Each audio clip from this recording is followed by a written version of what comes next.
dari sinar matahari lewat proses fotosintesa. Spirulina dikonsumsi oleh suku Aztec dan menjadi kalau garam meja itu rasanya kurang asin, teman-teman. Jadi kita lebih banyak mengkonsumsi lebih banyak sodium, cuman gara-gara mendapatkan yodium.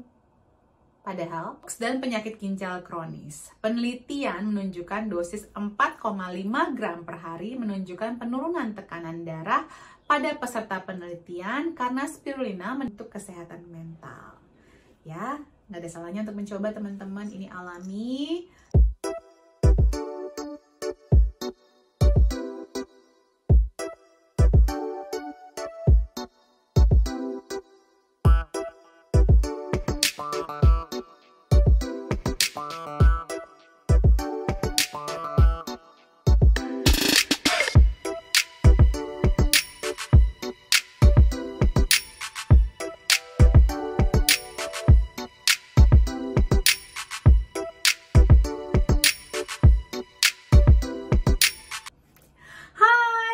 Kembali lagi bersama saya Debbie Jean-Marie, your favorite naturopathic practitioner. Apa kabar semua teman sehat Debbie? Semoga semuanya selalu dalam kondisi sehat, lahir dan batin.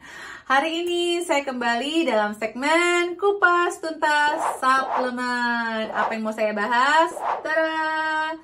Spirulina dari Nature's Answer.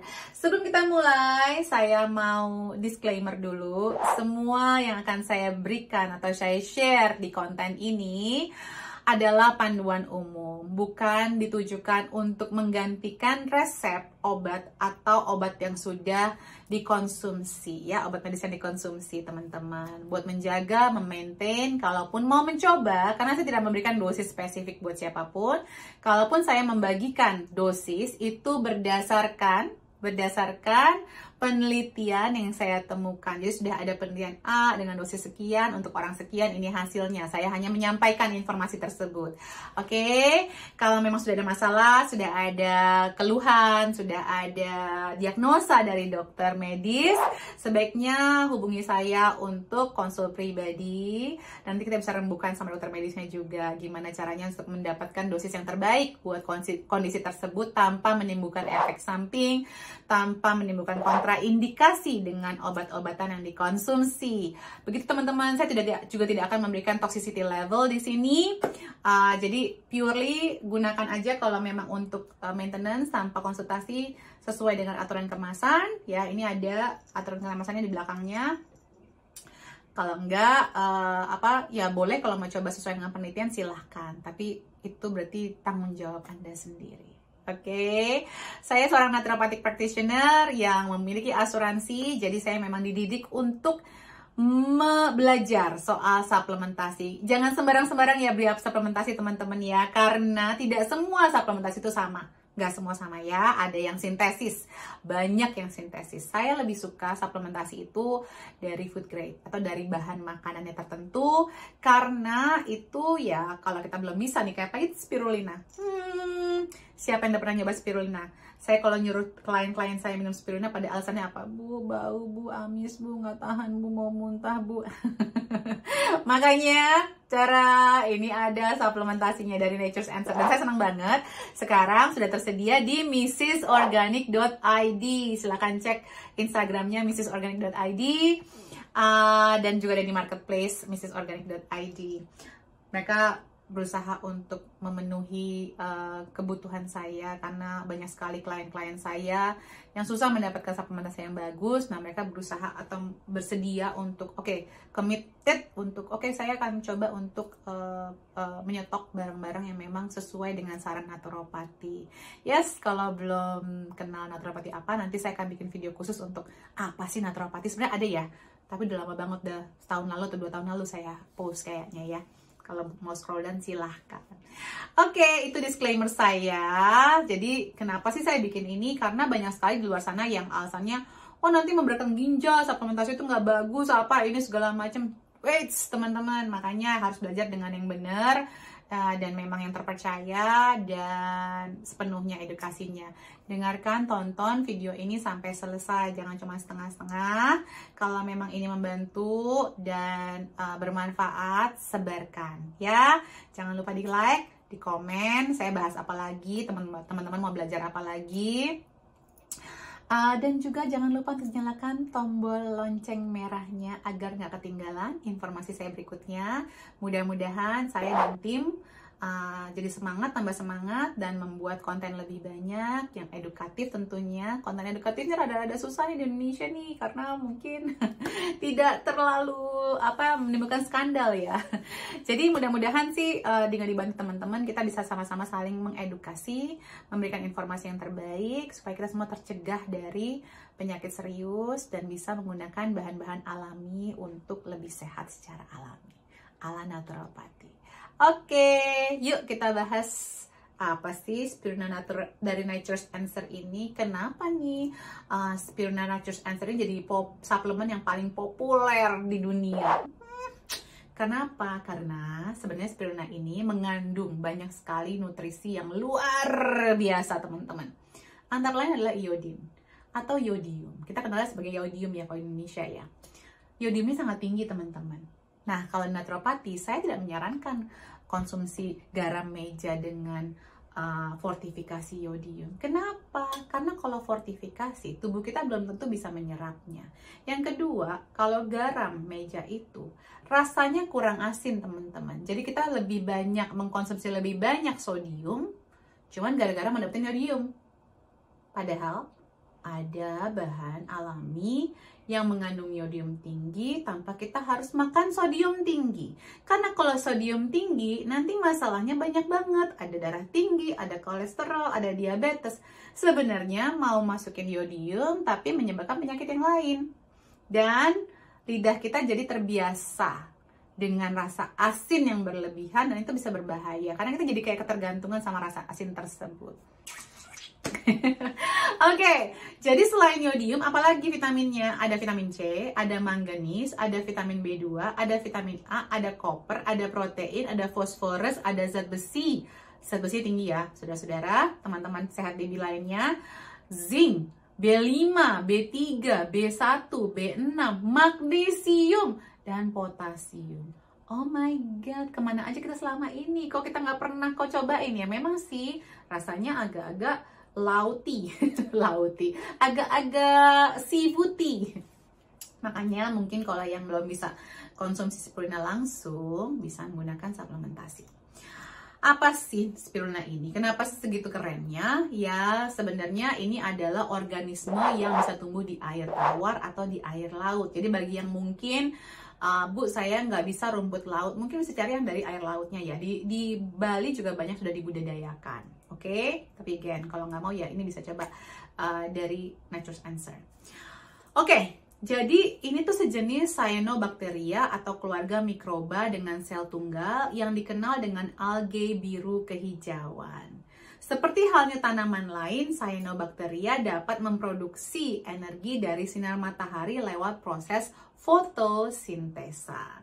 Spirulina dikonsumsi oleh suku Aztec dan menjadi terkenal saat NASA mengumumkan bahwa spirulina dapat tumbuh di luar angkasa. Keren banget sih kamu. Aku aja belum bisa keluar angkasa, kamu udah bisa tumbuh di luar angkasa. Oke. Dosis standar spirulina adalah 1-3 gram. Namun dosis sampai 10 gram sehari terbukti efektif. Manfaat kesehatan spirulina ada beragam sekali, teman-teman. Yuk kita belajar yuk. Yang pertama adalah memiliki kemampuan antioksidan dan anti-inflammatory.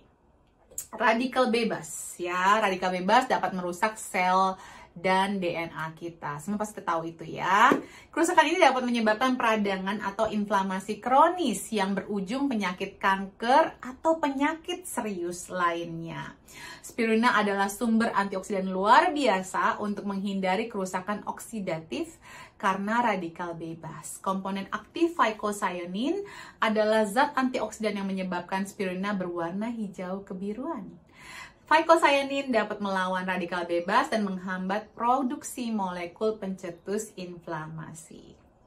Manfaat kedua, dapat menurunkan kolesterol jahat, LDL, dan trigliserida. Penyakit jantung adalah penyakit penyebab kematian paling tinggi di dunia ya, di dunia nih. Jadi bukan COVID-19 ya teman-teman, tapi masih serangan jantung, penyakit jantung. Nah, ini tuh banyak faktor yang menyebabkan penyakit jantung. Kemarin saya baru bikin kelas soal penyakit jantung, dan itu faktornya banyak banget, nggak cuma satu. Alasannya kenapa, gimana ngobatinnya, enggak. Jadi multifaktorial. Nah, berdasarkan penelitian, 2 gram spirulina per hari dapat menurunkan kadar kolesterol jahat dan trigliserida pada penderita diabetes tipe 2. Dalam penelitian lain, suplementasi 1 gram spirulina dapat menurunkan trigliserida 16,3% dan LDL 10,1%. Penelitian lain menunjukkan dosis 4,5 sampai 8 gram lebih efektif untuk menurunkan kolesterol. Manfaat ketiga, menghindari oksidasi kolesterol jahat LDL. Berdasarkan penelitian, dosis 8 gram setiap hari dapat menurunkan marker kerusakan oksidatif. Manfaat keempat, mengurangi resiko terkena penyakit kanker. Berdasarkan penelitian, pada 87 orang dengan benjolan yang diduga kanker di mulut atau disebut oral submucosal fibrosis atau OSMF, suplementasi 1 gram spirulina setiap hari selama setahun menunjukkan hasil hilangnya benjolan di 45% peserta penelitian. Persentase lebih besar dibandingkan dengan obat pentoxifilin. Jadi boleh dicoba buat teman-teman yang punya masalah ini. Saya kenal satu teman saya yang harus kehilangan temannya karena masalah ini, ya. Oke. Yang kelima, manfaatnya adalah menurunkan tekanan darah. Tekanan darah tinggi adalah akar dari berbagai masalah kesehatan, termasuk serangan jantung, stroke, dan penyakit ginjal kronis. Penelitian menunjukkan dosis 4,5 gram per hari menunjukkan penurunan tekanan darah pada peserta penelitian karena spirulina meningkatkan produksi nitric oxide yang dapat membuat rileks pembuluh darah dan melebarkan pembuluh darah. Jadi kalau orang punya kolesterol, penyakit jantung, tekanan darah tinggi, itu biasanya ada kemungkinan karena pembuluh darahnya menyempit ya teman-teman ya. Yang manfaat keenam adalah memperbaiki kondisi rinitis. Berdasarkan penelitian, suplementasi 2 gram per hari dapat mengurangi gejala lendir di hidung, bersin, hidung tersumbat, dan gatal secara signifikan. Manfaat ketujuh adalah efektif untuk pengobatan anemia, teman-teman. Ini masalah yang cukup umum di Indonesia, anemia ya. Ada beragam jenis anemia, umumnya ditandai dengan berkurangnya hemoglobin dalam sel darah. Kondisi anemia cukup tinggi di dunia. Jadi bukan hanya di Indonesia aja, tapi di dunia juga cukup tinggi. Nah, umumnya ditandai dengan gejala letih dan fatigue, mudah lelah, capek, shy. Nah, itu berdasarkan penelitian pada 40 manula dengan kondisi anemia. Suplementasi spirulina terbukti meningkatkan kadar hemoglobin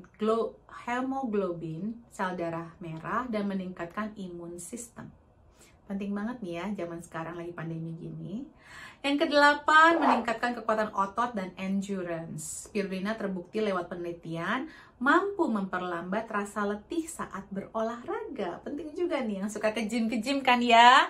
Oke. Yang kesembilan adalah menurunkan kadar gula darah. Berdasarkan penelitian, spirulina memberikan hasil lebih baik dibandingkan metformin untuk menjaga keseimbangan gula darah. Mungkin juga bisa dicoba buat orang-orang yang punya PCOS ya teman-teman. Oke, berdasarkan penelitian, 25 penderita diabetes tipe 2, suplementasi 2 gram spirulina per hari mampu menurunkan kadar gula darah signifikan. Level HbA1c berkurang 1% yang berarti menurunkan resiko kematian hingga 21%. Namun, penelitian lanjutan masih harus dilakukan untuk mengkonfirmasi keampuhan atau manfaat dari spirulina ini. Yang ke-10, membantu detoksifikasi racun termasuk arsenik, fluoride, zat besi, lead, dan merkuri. Lalu yang terakhir membantu mental health. Berdasarkan penelitian di tahun 2018, spirulina kemungkinan dapat membantu perbaikan gangguan mood karena spirulina sebagai sumber tryptophan yang merupakan asam amino yang mendukung produksi serotonin yang merupakan happy hormone dan dapat membantu kondisi depresi, anxiety, dan mood disorder. Penelitian lebih lanjut dibutuhkan untuk memastikan peran dan manfaat spirulina untuk kesehatan mental. Ya, nggak ada salahnya untuk mencoba teman-teman. Ini alami spirulina. Kalau bisa minum yang asli silahkan, tapi kalau mau suplementasi dari Nature's Answer saya sangat rekomendasikan. Oke, kalau begitu mudah-mudahan video hari ini bermanfaat dan memberikan pencerahan buat teman-teman semua. Ingat, jangan asal beli suplementasi, pilih tempat yang memang bertanggung jawab dan mendapatkan dari sumber yang terpercaya dan merek-merek yang terpercaya juga. Ngomong-ngomong soal suplementasi, channel ini adalah channel yang terpercaya buat teman-teman belajar lebih dalam. Jangan takut ya teman-teman, ingat konsumsi air putih setiap hari minimal 2 liter wajib dilakukan atau dikonsumsi apabila Anda mengkonsumsi suplementasi atau bagian dari pola hidup sehat anyway. Oke, take care, salam sehat selalu, sampai jumpa di video berikutnya.